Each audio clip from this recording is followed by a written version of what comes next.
जब भी इस द्वीप पर कोई बच्चा पैदा होता है, तुरंत ही एक बुजुर्ग व्यक्ति की बलि सी दे दी जाती है ताकि जनसंख्या का संतुलन बना रहे। लेकिन इस बार डॉक्टर से एक भयंकर गलती हो गई।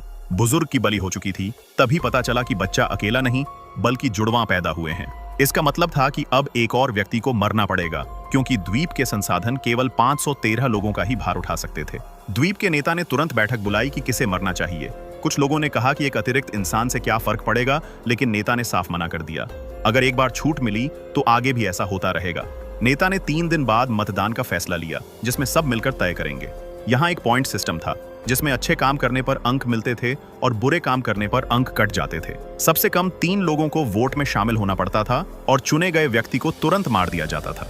तीसरे नंबर पर निक था, जिसने शराब पीकर ट्रैक्टर चलाया और उसे रेलिंग में ठोक दिया था। निक काफी घबराया हुआ था, लेकिन उसके दोस्त ने उसे दिलासा दिया कि उसकी मां ही द्वीप की नेता है और अगर कुछ जुगाड़ किया जाए तो निक बच सकता है। दूसरे नंबर पर एक बुजुर्ग महिला थी, जो इतनी कमजोर हो चुकी थी कि खेती के काम में मदद नहीं कर पा रही थी और सबसे अधिक खतरे में वही थी।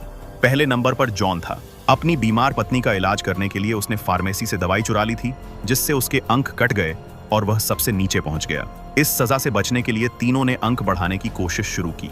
जॉन ने दूसरों के घरों में काम करने की पेशकश की, लेकिन लोग डर गए कि कहीं वह कुछ चुरा न ले और उसे भगा दिया। बुजुर्ग महिला ने समस्या को जड़ से खत्म करने की योजना बनाई। उसने बच्चे का अपहरण करने का मन बनाया ताकि बच्चा ही न रहे और किसी को मरना न पड़े।